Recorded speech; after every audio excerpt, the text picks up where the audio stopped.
El tema del cual voy a hablar es innovación en servicios públicos a través de la automatización en gobierno.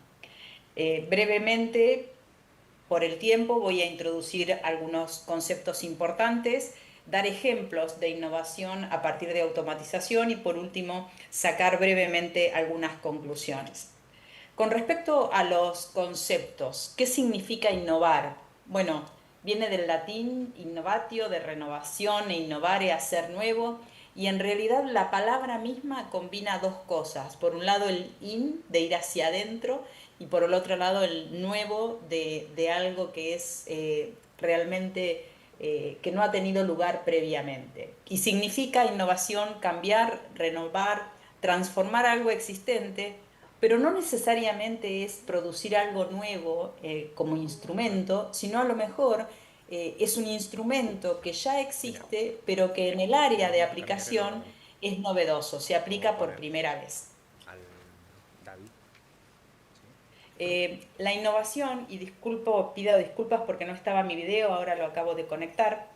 Entonces, si con esta idea que presenté, la definición de Vamos a ir innovación por es la creación de algo Maximiliano nuevo, que puede ser una práctica, una y idea, vamos un a ir enfoque de con prestación de Verónica Castel. servicios o una tecnología, de manera que cree valor. Y no se Después limita vamos únicamente a la con tecnología, los sino que vamos a ver que hay distintos conductores. tipos de innovación. Entonces, guarda Ahora invitación. bien, la innovación en el sector público es diferente de la innovación en el sector privado, porque requiere una consideración de varias dimensiones, como por ejemplo el contexto político, el contexto de política pública, de gobierno, de las instituciones, incluso la forma en que se prestan los servicios.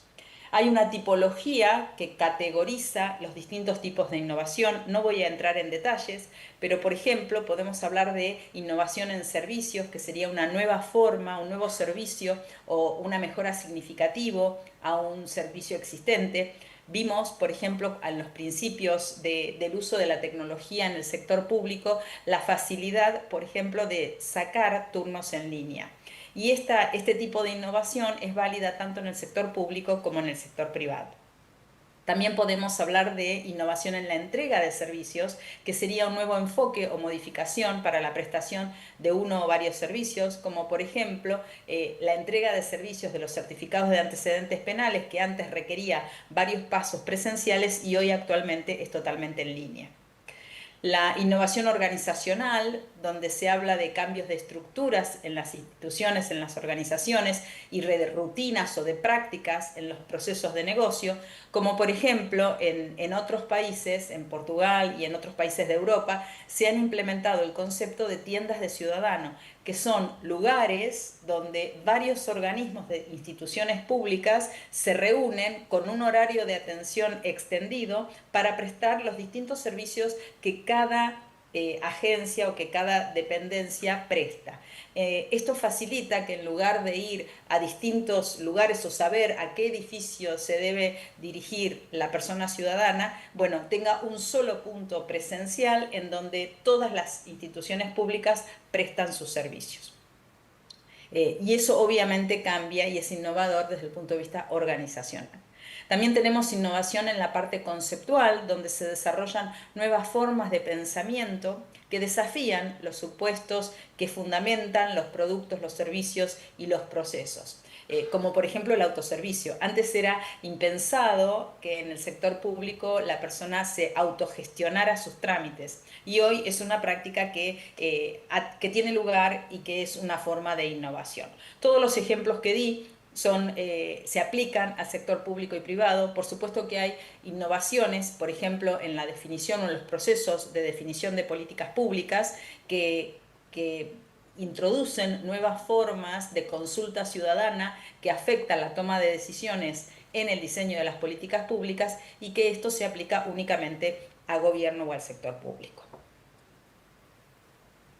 Eh, a modo de ejemplo, una innovación es la prestación de servicios sociales en Francia, donde el Ministerio de Solidaridad y Salud automatizó el acceso y la prestación de los beneficios sociales.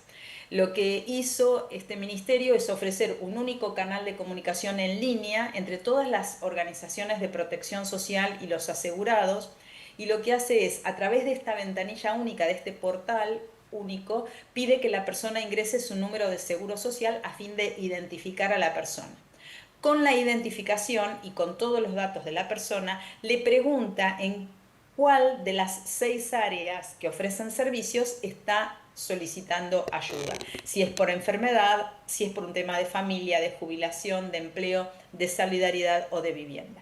Una vez que la persona dice, bueno, lo que yo necesito son servicios relacionados con familia, por ejemplo, y en base a todos los datos que tomó de la persona, accede a un simulador de prestaciones que se encarga de identificar todos los servicios que están asociados a temas de familia, cuáles son las condiciones de elegibilidad para prestar el servicio, cuáles son los datos de esta persona, decidir automáticamente y machear a ver en cuál de todos esos servicios aplica, es decir, cumple con todos los requisitos, y directamente mostrarle, bueno, el ministerio le ofrece, el Estado le ofrece, estos son los servicios a los cuales usted tiene derecho y puede recibir. Entonces, después está en la persona elegir realmente cuál es el servicio que más se adecua a las necesidades que tiene en ese momento. Fíjense que esto es un impacto muy grande y simplifica y facilita el acceso a los servicios y simplifica las interacciones. No es la persona la que tiene que ir a buscar sitio web por sitio web del gobierno, los servicios que están disponibles, interpretar las condiciones para las cuales puede acceder y decidir él si accede o no, sino que todo esto se hace automáticamente para la persona. Entonces, hablé de automatizar y las instituciones públicas obviamente están aprovechando el potencial transformador que tienen todas las tecnologías digitales, hablemos de computación en la nube, de inteligencia artificial, de blockchain, etcétera, para automatizar las interacciones con las personas, con las empresas e incluso entre las diferentes instituciones públicas, incluido de diferentes niveles de gobierno. Ejemplo, bueno, es la entrega proactiva de beneficios sociales. Cuando hablamos de entrega proactiva es donde la institución pública ofrece el servicio y no espera a que la persona venga a solicitarlo. Detección de irregularidades en la contratación pública, y hay muchos ejemplos que podemos dar con respecto a la automatización. Y obviamente cuando hablamos de automatización estamos hablando del impacto positivo, como por ejemplo aumentar la eficiencia de las operaciones, la calidad en las decisiones gubernamentales y facilitar la interacción entre las personas y los receptores de sus servicios, entre otros. Pero también hay impactos negativos, porque en realidad también puede producir resultados adversos, como por ejemplo comprometer el valor social o el valor que tiene la sociedad, los principios, los valores, por alguna ganancia económica.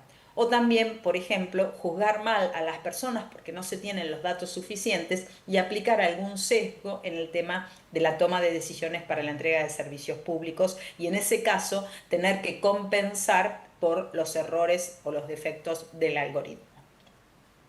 Si vamos a la definición de automatización, significa aplicación de máquinas que no necesariamente necesitan ser máquinas físicas, sino que pueden ser robots de software o programas inteligentes, a tareas que antes realizaban los seres humanos o que cada vez más a tareas que de otro modo serían imposibles de realizar por la persona humana. Imposibles de realizar por la complejidad que tiene la tarea, como por ejemplo recolectar y analizar la multiplicidad de datos que hoy se cuenta para poder tomar decisiones, desde datos textuales a imágenes, a datos que vienen por sensores, datos que vienen por audio, por videos, etcétera, o al volumen de las tareas que se necesitan realizar. Entonces, hay muchas oportunidades para automatizar en gobierno, desde aumentar la eficiencia en el lugar de trabajo, reorientar esos recursos humanos para tareas que requieran más capacidades cognitivas, que requieran otro tipo de decisiones más complejas que no pueden realizar los algoritmos, o potenciar el desempeño que tienen las personas con el de los algoritmos o las máquinas, recopilar información para una toma de decisión mejor, etc. Y todo esto tiene que ver con una evolución que ha habido en el uso de la tecnología en gobierno. Tradicionalmente el gobierno entregaba servicios públicos a las personas a través del mostrador y de manera reactiva. Era la persona la que pedía iniciar un servicio o solicitar un servicio y era realizado por los servicios públicos. Allá por el 2000 se comenzó a hablar de gobierno electrónico o gobierno digital, que que se refería a la entrega de servicios públicos a pedido, siempre de manera reactiva, a través de canales digitales, como por ejemplo la web o un teléfono celular o una aplicación, pero también era el proceso, las tareas realizadas por los servidores públicos. Cuando hablamos de gobierno automatizado, estamos hablando de entrega de servicio público a las personas de manera proactiva, porque ya automatizando tareas y en base a los datos existentes se puede predecir las necesidades o los servicios que va a requerir una persona o una empresa, un negocio, a través de canales digitales y con algoritmos que de alguna manera reemplazan o complementan la tarea que realizan las personas. Ahora bien, si bien esta es la evolución, eh, cuando hablamos de automatización en gobierno, hay determinadas condiciones que se dan para que esta automatización sea eficiente o conveniente. Por un lado, la asignación de recursos, porque se necesita mucho soporte, muchas tareas administrativas para poder acelerar y cumplir las tareas en tiempo y forma, y en el tiempo que el ciudadano o la empresa están esperando recibir la prestación de la institución pública, porque muchas veces los tiempos de respuesta a las consultas que realizan los receptores de servicios son largos debido a que no hay soporte en las instituciones públicas para dar esas respuestas, o al volumen de datos, porque cada vez el volumen es más grande y como les decía, vienen en distintas fuentes, en texto, en bases de datos, pero también en audios, videos, etcétera, y es muy difícil para que los empleados puedan trabajar eficientemente con este volumen de datos. Decidir cómo combinar todos estos datos y entregar mejores resultados y generar conocimiento, y que muchas veces lo bueno es que las instituciones públicas cuentan con mucho volumen de datos, con años de recolectar datos que están altamente estructurados y que se puede, a partir de esa historia, predecir determinados eventos o situaciones que se van a dar a futuro. Por otro lado, una de las situaciones que enfrentan las instituciones públicas también es la escasez de expertos. Entonces, lo que podemos hacer es automatizar determinadas tareas, que los algoritmos inteligentes respondan estas preguntas básicas, liberando el tiempo de los recursos humanos que quedan para tareas más complejas. Y también se puede aprender, estos algoritmos pueden aprender temas específicos que apoyen a expertos en investigación y faciliten la colaboración, por ejemplo, con otros actores, como podría ser el sector científico, que el gobierno puede llegar a necesitar. Obviamente todo en gobierno tiene un escenario predecible, porque las situaciones son predecibles basados en esos datos históricos o datos concretos de individuos, y la predicción ayuda para poder dar estos tipos de respuestas que son más urgentes. Los procesos en gobierno, lo relacionado con servicios públicos, son tareas de naturaleza repetitiva, y entonces las entradas y salidas, lo que se decide, está dado en función de respuestas a preguntas que son respuestas binarias. Cumple con tal requisito si no, es ciudadano residente si no, tiene tal fecha, tiene tantos años si no, y entonces en función de eso decidir las reglas para la prestación de servicios. Y bueno, lo que les decía antes, la diversidad de datos con que hoy se manejan, que cuentan las instituciones públicas, incluyen información visual, espacial, auditiva, lingüística, y es muy difícil poder analizar con los recursos humanos, tanto sea cualitativamente como cuantitativamente, todo este gran volumen de datos. Y hay Elsa, muchos escenarios para... Sí, nos quedan 3 minutitos. ok, en 3 minutos termino. Hay muchos escenarios para la automatización en gobierno, desde atención sanitaria, atención a personas mayores, asistencia social, etcétera. Hay distintos tipos de automatización basada en reglas de procesos robóticos, de procesos de negocio y automatización inteligente. No voy a entrar en detalle, esto les voy a dejar la bibliografía para leer. Eh, Voy a explicar los valores, porque no es simplemente la automatización, el despliegue de tecnología, sino que cualquier iniciativa gubernamental, incluida la automatización, tiene que evaluarse en función del valor público que genera. Y hay tres tipos de valores: unos valores para el ciudadano, que es el del medio, como por ejemplo simplificarle las interacciones, darle mejor calidad de vida, darle mejores servicios. Otros son los valores organizacionales, que es cómo equipo a las instituciones públicas para que estén más capacitadas para entregar ese valor público a los ciudadanos. Y el tercer valor tiene que ver con un valor político, que tiene que ver cómo mejoro la relación entre la ciudadanía y los gobiernos, aumentando la transparencia, la rendición de cuentas, etc. No voy a ir a los requisitos. Voy a dejar dos ejemplos. Uno es de compras públicas en Uruguay, donde se automatizó las compras públicas y le saca un semáforo al servidor público indicándole cuáles son las licitaciones que podrían llegar a ser objetadas en función de los datos históricos.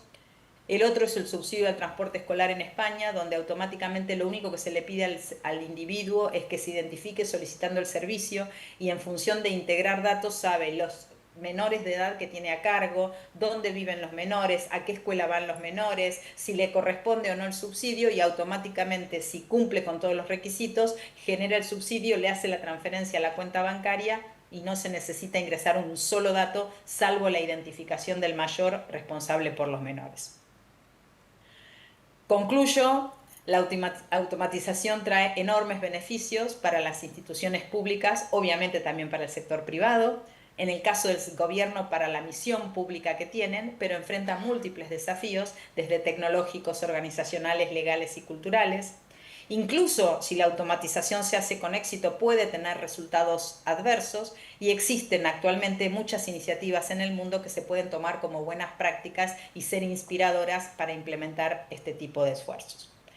Concluyo brevemente. Le agradezco al doctor Leonardo Videla por la invitación, por presentar esto en esta oportunidad, y ahí les dejo el material, la bibliografía, si quieren o están interesados en leer más. Muchísimas gracias. Muchísimas gracias, Elsa. Interesante, digamos, el desafío que tenemos por delante en la administración pública con respecto